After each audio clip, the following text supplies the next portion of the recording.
श्री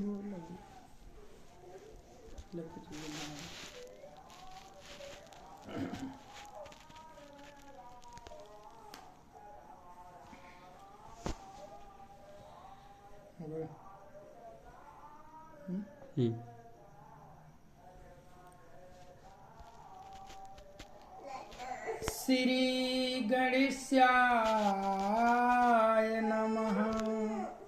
श्री सरस्वतीये नमः। श्री परमात्मने नमः। श्री जानकी वल्लभ विजयते तरंग। श्री राम कथा रस रसिक प्रभु शंभुनाथ हनुमान।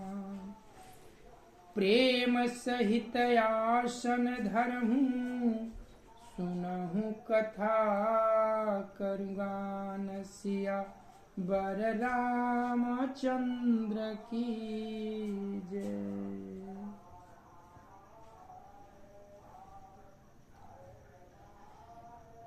या देवी सर्वभूतेषु विष्णुमायेति शब्दिता। नमस्तस्यै नमस्तस्यै नमस्तस्यै नमो नमः। या देवी सर्वभूतेषु मातृरूपेण संस्थिता। नमस्तस्यै नमस्तस्यै नमस्तस्यै नमो नमः। या देवी सर्वभूतेषु महासरस्वती रूपेण संस्थिता। नमस्तस्यै नमस्तस्यै नमस्तस्यै नमो नमः। या देवी सर्वभूतेषु महालक्ष्मी रूपेण संस्थिता। नमस्तस्यै नमस्तस्यै नमस्तस्यै नमो नमः। या देवी सर्वभूतेषु सर्वशक्ति रूपेण संस्थिता। नमस्तस्यै नमस्तस्यै नमस्तस्यै नमो नमः। श्री गुरु चरण सरोज रजा निज मन मुकुर सुधार। बरिड़ो रघुबर विमल जस जो दायक फल चार। बुद्धिहीन तनु जानिके सुमिरो पवन कुमार। बल बुद्धि विद्या देहु मोहि हरहु कलेश विकार। सिया बर रामचंद्र की जय। सर्वप्रथम गजानन महाराज के चरणों में कोटि कोटि वंदन। तत्पश्चात मां सरस्वती के चरणों में बारंबार नमन।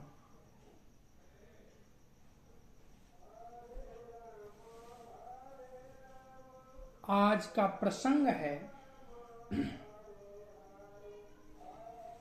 हम सब जानते हैं कि माता सीता के स्वयंवर में महाराज जनक जी धरातल के सभी राजाओं महाराजाओं को निमंत्रण भेजा था, किंतु केवल अवध नरेश दशरथ को निमंत्रण नहीं भेजा गया। क्यों? आज इसी बात का, इसी प्रश्न का उत्तर हम सब जानेंगे। जबकि राजा महाराजा को निमंत्रण गया और महाराज दशरथ तो चक्रवर्ती महाराज थे, फिर भी उनको निमंत्रण नहीं भेजा गया। ऐसा क्यों?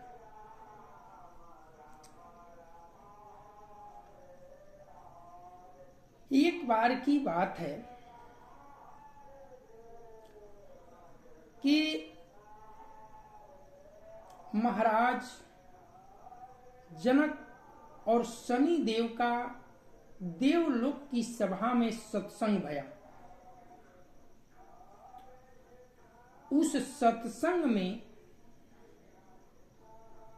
अपनी बुद्धिमत्ता के कारण, अपनी बुद्धि के बल पर महाराज जनक जी ने शनि को परास्त कर दिया। देवलोक की सभा में उनकी जय जयकार भई, उन्हें पुरस्कृत किया गया, फूल मालाओं से उनका स्वागत किया गया। जबकि शनि हार कर ईर्ष्या से भर गया और मन ही मन उसने ठाना कि इस हार का बदला मैं जनक से जरूर लूंगा।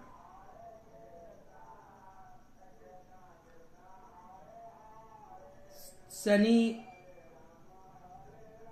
ईर्ष्या से भरा हुआ जनकपुर की ओर गया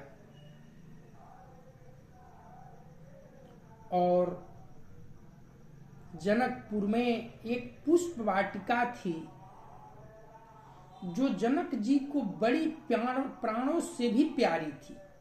उस वाटिका की खासियत ये थी कि जो पुष्प उसमें खिल जाते थे वे कभी मुरझाते नहीं थे।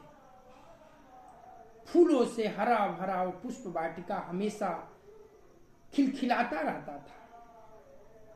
उस वाटिका में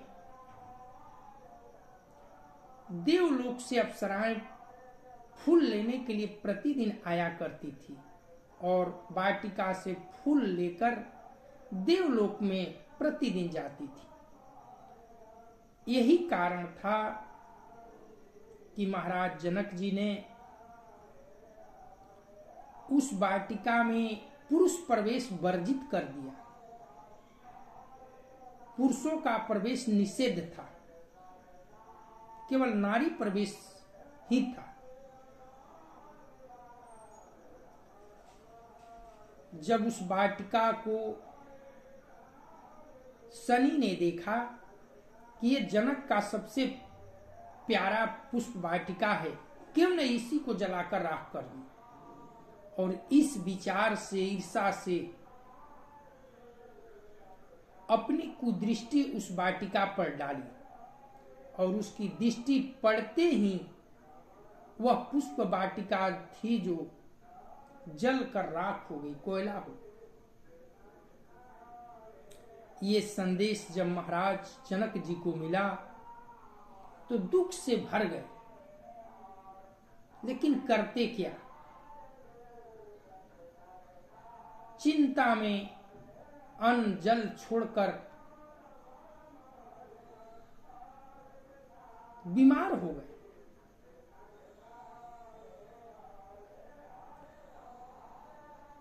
सात दिनों तक उन्होंने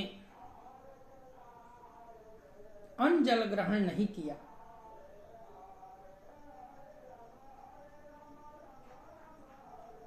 लेकिन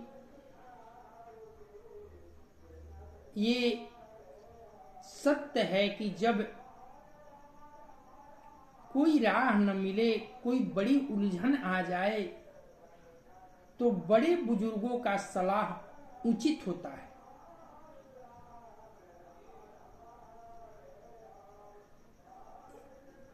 इसी विचार से उन्होंने गुरु के पास गुरु जी को बुलाया, उनका आदर सत्कार किया और अपने चिंता का कारण बताया। गुरु जी से कहने के बाद उन्हें एक रास्ता निकला। गुरु जी ने कहा कि एक मार्ग है, एक उपाय है राजन। उसी पुष्प वाटिका में एक कुआं है, अगर कोई व्यक्ति धर्मात्मा उस कुएं का जल कच्चे धागे के सहारे कच्ची घट से निकाल कर छिड़क दे बगिया में, तो बगिया पुनः हरा भरा हो जाएगा। महाराज सुने, उन्हें आशा जगी। इस बात का संदेशा उन्हें पूरे धरातल के जितने भी राजा महाराजा चक्रवर्ती थे सबके पास पाती लिखकर भेजा कि जो भी धर्मात्मा व्यक्ति हमारी पुष्प वाटिका के कुएं से कच्चे धागे के सहारे कच्चे घट में पानी निकाल कर बगिया में छिड़क देगा, उसे हम अपने आधा राज दे देंगे पुरस्कार में।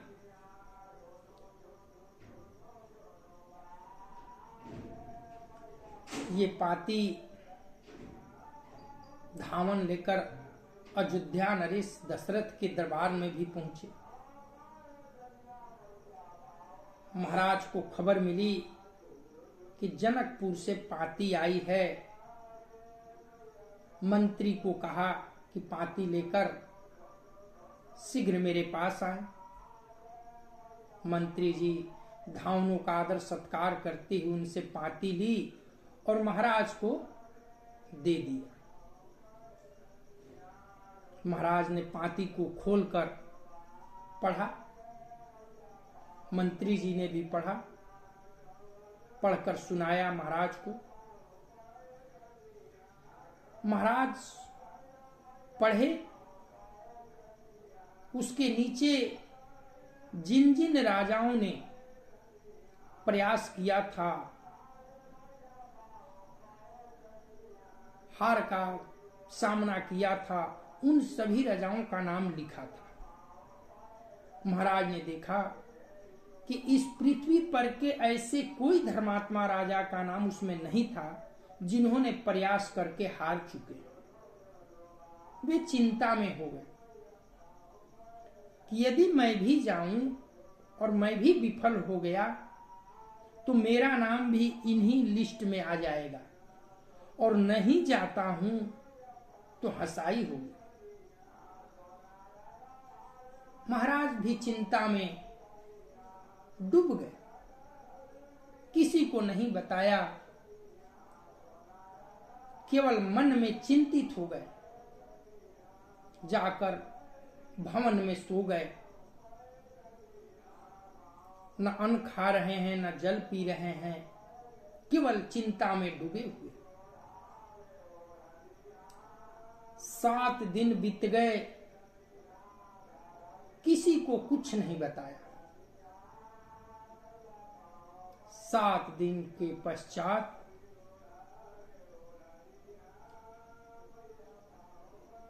महल के दरवाजे पर जो मेस्तर होता है, सफाई कर्मी, महाराज की थाली साफ करने वाला, उठाने वाला, वह आया और द्वारपाल से बोला कि मुझे अभी महाराज से मिलना है। महाराज बड़ी चिंतित हैं, मुझे जानना है उनकी चिंता का कारण।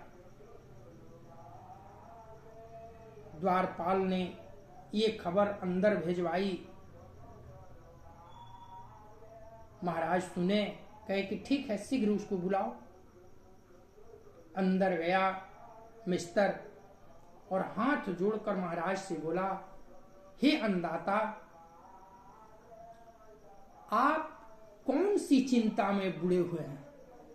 अपने चिंता का कारण बताइए, जिसके वजह से आप 7 दिनों से अन्न जल ग्रहण नहीं किया। वह कौन सा दुख का कारण? जब इतना महाराज दशरथ जी ने सुना तो चकित हो गए कि ये मेस्तर कैसे जानता है कि मैं 7 दिनों से भोजन नहीं किया,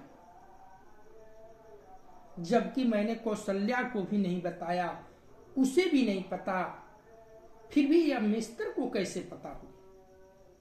उन्होंने पूछा, तुम बताओ, तुम्हें कैसे मालूम कि मैं 7 दिनों से भोजन और पानी नहीं किया। वह सफाई कर्मी मिस्टर ने बोला, महाराज, मैं बालापन से आपकी सेवा में हूं। आपकी जूठन थाली मैं ही उठाता हूं और उस थाली में जो शेष अन्न या भोजन बचता है, जो पानी बचता है, वही अन्न और पानी पीकर खाकर मैं आज इतना 50 वर्ष की उम्र में आया हूं। मेरे माता पिता शपथ दिलाकर बोले थे कि महाराज के जूठन के सिवा तुम कुछ मत खाना, और मैंने आज तक इस व्रत को निभाते आ रहा हूं। लेकिन 7 दिन से महाराज वह थाली मुझे नहीं मिली जो उसमें आप भोजन करते हैं। मैं भी 7 दिनों से अन्न और जल के बिना उपवास हूं। आप चिंता न करें महाराज, मुझे निसंकोच दुख का कारण बताइए। जब इतना महाराज दशरथ ने सुना तो तकिए के नीचे जो पत्र छुपा कर रखे थे वे निकालकर उस मेस्तर के दूध दे दिए। निकालकर पत्र खोलकर पढ़ा। उसमें जो बातें लिखी थी पढ़कर कहा कि महाराज, इतनी छोटी सी बात के लिए आप इतनी बड़ी चिंता, आप मत जाइए, मैं जाऊंगा और मैं जाकर आपका इस समस्या का हल निदान निकालकर मैं आपकी धर्म ध्वजा को और उज्जवल करके आऊंगा। आप खाना खाइए। महाराज कहे कि ठीक है। खाना खाए और उतना ही छोड़े जितना प्रतिदिन छोड़ती थी। वही जूठन भोजन किया, पानी पिया और महाराज का आदेश लेकर जनकपुर के लिए वह मेस्तर चल दिया। जनकपुर पहुंचा, जाकर सभा में बोला कि भाई, मैं अयोध्या से आया हूं। महाराज दशरथ जी ने मुझे जो आपका कार्य है उस कार्य के लिए भेजा है। जितने भी सभा में मंत्री गण, संत समाजगण बैठे थे, विप्रगण, सबने हंसने लगे कि इस धरातल के बड़े बड़े संत, महात्मा, दक्ष, गंधर्व, धर्मात्मा, राजा महाराजा आए और किसी ने सफलता नहीं हासिल की। और यह एक मेस्तर कहता है कि मैं उस कार्य को संपन्न करूंगा। और ये जरा देखिए राजा दशरथ का निष्ठुरता कि उन्होंने इस कार्य के लिए एक सफाई कर्मी मेस्तर को भेज दिया। ये तो हमारे महाराज जनक जी का अपमान का विषय है। मेस्तर बोला, मुझसे बातों से नहीं कार्य से देखा जाए, वह कार्य मुझे सौंपा जाए और वह कुआं कहाँ है मुझे वहां पर ले चला जाए। इसके बाद जो होगा, इसके बाद में वाद विवाद होता रहेगा। कुछ कहे कि ठीक है, आया है तो इसको भी देख लेते हैं। सभी लोग गए। उसे लेकर पुष्प वाटिका के बीच में कुआं था, वहां कच्चे धागे दिए गए, कच्चे घड़े दिए गए। उन्होंने धागा उठाया, घड़े में बांधा और कहा हाथ जोड़कर, हे परमात्मा, हे दसों दिशाओं, हे चंद्र, हे सूर्य, आप साक्षी हैं। यदि मैंने आज तक इस जीवन में महाराज दशरथ के जूठन के सिवा एक दाना भी अन्न ग्रहण दूसरा नहीं किया हूं,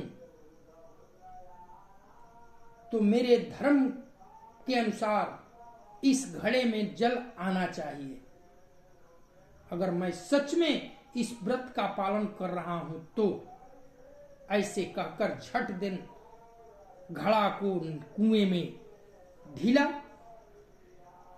डुबकाया 2-4-5 बार और सर दिन खींचकर उसे कांख तर लेकर पूरी बगिया में दौड़ दौड़ कर छिड़क दिया। सारी पुष्प वाटिका जो है पहले से भी और हरा भरा भर गई। सब देखकर चकित हो गए। सबों ने जय जयकार करने लगे।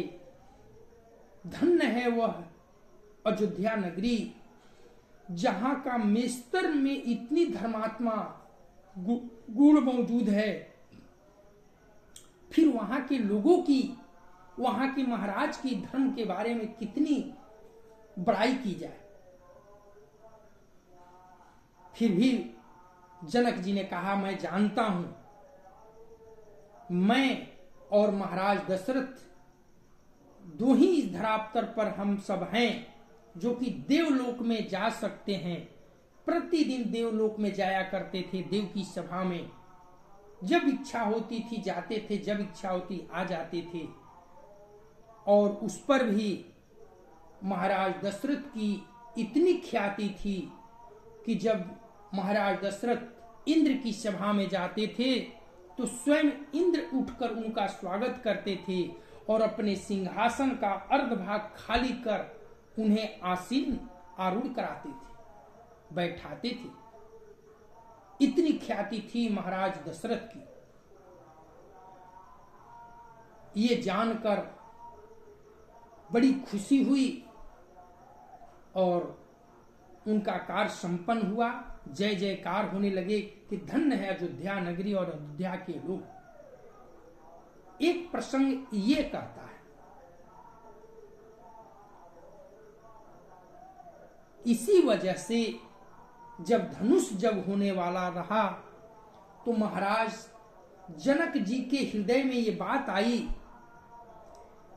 कि जब मेरे पुष्प वाटिका पर विपत्ति आई थी तो मैंने बुलावा भेजा महाराज को, तो उन्होंने एक मेस्तर को भेज दिया था। आज मेरी बिटिया की शादी की बात है, विवाह की बात है, मैंने उन्हें निमंत्रण भेजूं तो कहीं किसी और व्यक्ति को भेज न दें।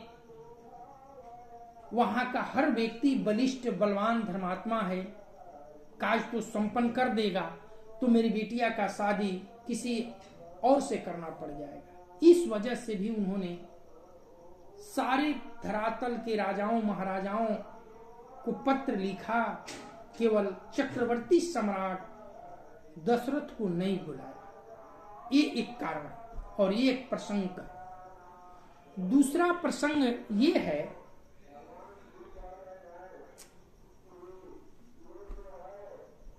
ये भी मिलता है,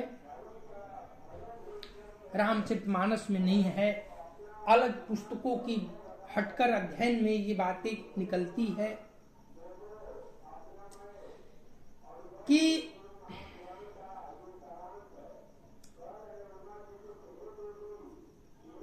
जनकपुर राज्य में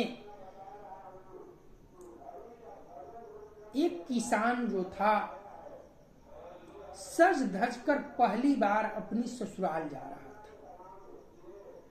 उसकी धर्म पत्नी मायके में थी, उसे लेने के लिए ससुराल जा रहा था।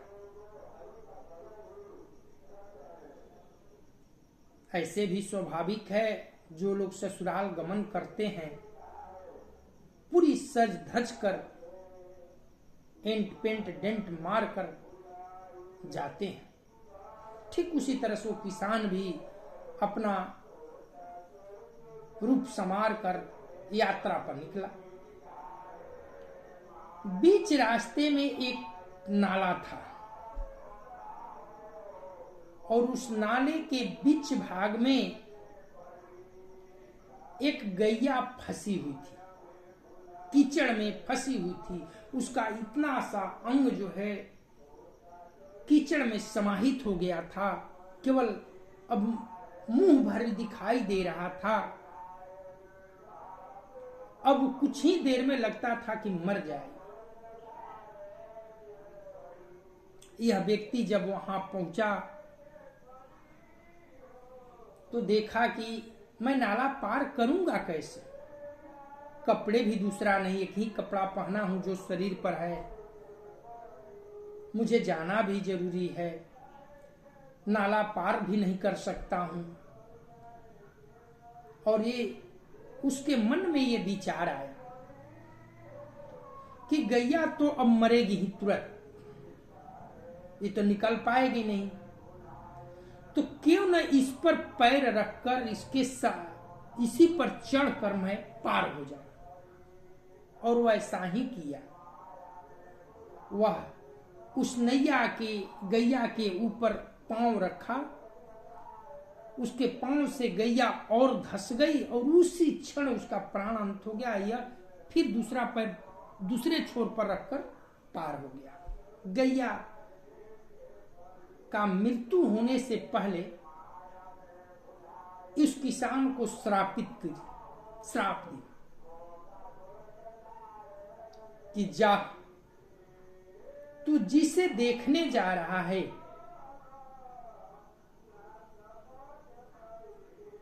उसके पास पहुंचकर अगर तू उसे देखेगा तो वह अंधा हो जाएगी और वह तुझे देखेगी तो तू अंधा हो जाएगा। श्राप देकर गैया प्राणांत हो गया। अब तो ये चिंता में पड़ गया कि मैंने बहुत बड़ा पाप किया, गौ माता ने मुझे श्राप देकर मृत्यु को प्राप्त हो गई, लेकिन करता क्या। ससुराल गया, जाकर दरवाजे पर बैठा है। ससुर साहब आए, चलिए बाबू पानी में पीजिए, घर में चलिए, लेकिन ये मुंह घुमाए बैठे हुए। साले साहब आए, जीजाजी चलिए घर में, आंगन में, लेकिन जा नहीं रहे हैं, किसी से कुछ बता भी नहीं रहे। सबों ने सोचा कि हम लोग दान दहेज जो भी देना था सब भरपूर दिए, फिर भी क्यों ये उल्टा मुंह करके बैठे हैं, पता नहीं चलता। जब सब लोग ने मना लिया, कुछ नहीं बताए, उल्टे मुंह घूमते, कोई यार आ इधर तो वैसे घूम जा रहे हैं। तो लड़की ने सोची, उनकी पत्नी ने सोची कि आखिर ये ऐसा ड्रामा क्यों कर रहे हैं। सारे टोला मोहल्ला वाले हंस रहे हैं, जब आए हैं यहाँ तो इस सामने घर क्यों नहीं आते हैं, आखिर इनके मन में क्या है। गई, काहे जी आप अंदर चलिए, क्यों यहाँ नौटंकी कर रहे हैं। इधर आई, इधर घूम गए कि मुंह न दिख पाए। फिर आगे बढ़ी, उधर जाती है तो इधर घूम गए, कुछ कह नहीं रहे हैं, कहे तो क्या कहे। अंत में झकोर कर कि क्या मन में है कुछ कहिए, जो ही ऐसी घुमाई उनको पकड़ के सामने हुई, वो देखी ये दोनों आंख के अंधे हुए, दोनों आंख से सूर। अब तो चिंता में पड़ गई हो कि अभी नई नई शादी हुई है, मेरे पति जो है दोनों आंख से अंधे हो गए, सारा जीवन मेरा कैसे कटेगा। थी बुद्धिमान औरत, कही कि ठीक है, हमारे राज के राजा विदेह हैं, मैं अपनी फरियाद लेकर उनके पास जाऊंगा और ये उनकी जिम्मेवारी है कि हमारे पति की दुख का निवारण करें। अपने पति को लेकर पहुंची महाराज जनक के यहाँ। कही कि हे महाराज, मेरा पति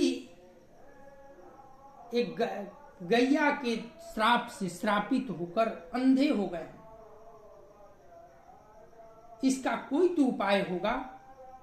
मैं अबला कुछ नहीं कर सकती, लेकिन आप तो विदेह हैं, आप इस राज्य के मालिक हैं, राजा हैं, मैं आपको सौंपती हूं कि इसका निवारण आप करें, अन्यथा हम लोग दोनों प्राणी प्राण दे देंगे। अब तो महाराज धर्म संकट में पड़ गए।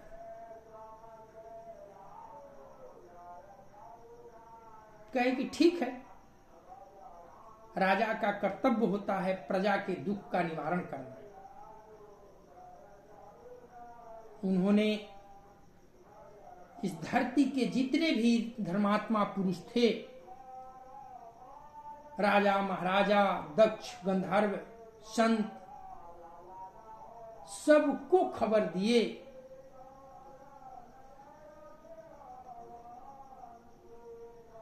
कि हमारे यहां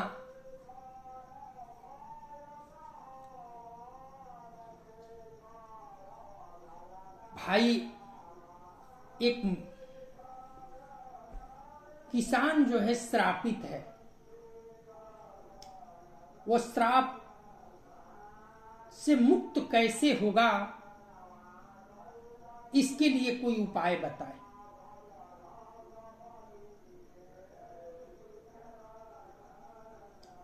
संत महात्माओं ने आए, उन्हें बताया। ज्योतिषा महाराज आए, सबों ने गणना करके बताया कि महाराज इस श्राप से मुक्त हो सकता है, एक उपाय है। इस धरातल पर, धरती पर यदि कोई धर्मात्मा स्त्री, पतिव्रता स्त्री है,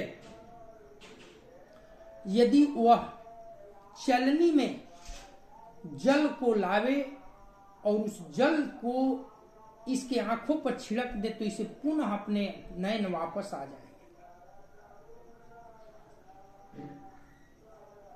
अब तो ये समाचार ढिंढोरा चारों तरफ भिजवाया गया कि कोई भी धर्मात्मा स्त्री हो, किसी राजा महाराजा के राज्य में रानी हो या कोई हो, तो वह आवे और इस कार्य को संपन्न करे, मैं उसे आधा राज दूंगा। ये खबर महाराज दशरथ को भी मिली, उनके पास भी पाती आई। महाराज पाती पढ़कर कौशल्या से कहे कि बताओ महल में कौन कौन प्रतिव्रत है जो इस कार्य को कर सकती है। माता कौशल्या ने झुंझुला कर कहा कि महाराज आप पूछते हैं कि कौन कौन से, अरे इस राज्य में कहिए कि कौन नहीं पतिव्रता है।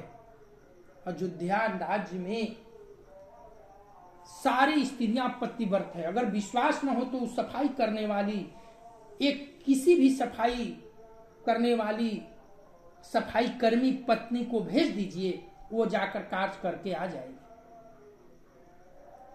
अगर विश्वास न हो तो परख लीजिए। महाराज ने कहा कि ठीक, एक सफाई कर्मी को बुलाए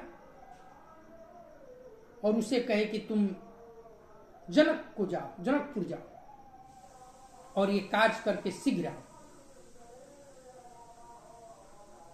वह गई, चलनी रखा हुआ था, उस चलनी में पानी ली, पानी एक बूंद भी नहीं गिरे, और वह पानी उस किसान की आंखों पर मारी, पुनः किसान का नयन जो है वापस आ गया। जय जयकार होने लगा। धन्य है अयोध्या नगरी, धन्य है अयोध्या नरेश, धन्य है अयोध्या के लोग। ऐसे शब्दों से सारा वातावरण गुंजमान हो गया।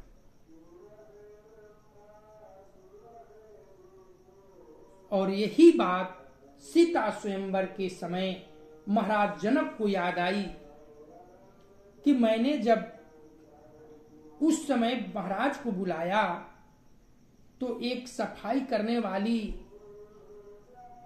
सफाई कर्मी औरत को भेज दिए थे। वहां की हर औरत पतिव्रता है, धर्मालु है, और वहां का हर पुरुष पौरुषवान है, बलवान है। तो धनुष तोड़ने की बात है तो किसी को भेज देंगे, एक सफाई कर्मी को भेज देंगे।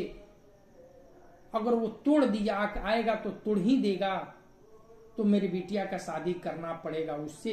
इस भय से, इस डर से, इस चिंता से महाराज जनक जी ने अयोध्या को पाती स्वयंवर में नहीं भेजी थी। यही कारण है ये तो परमात्मा की विडंबना है, प्रभु की लीला है कि बिन पाती गए ही प्रभु श्री राम भाई सहित लखनलाल और श्री राम जी गुरुदेव विश्वामित्र के साथ पुनः आकर उस जनक के कार्य को सफल किया, धनुष यज्ञ को खंडित किया।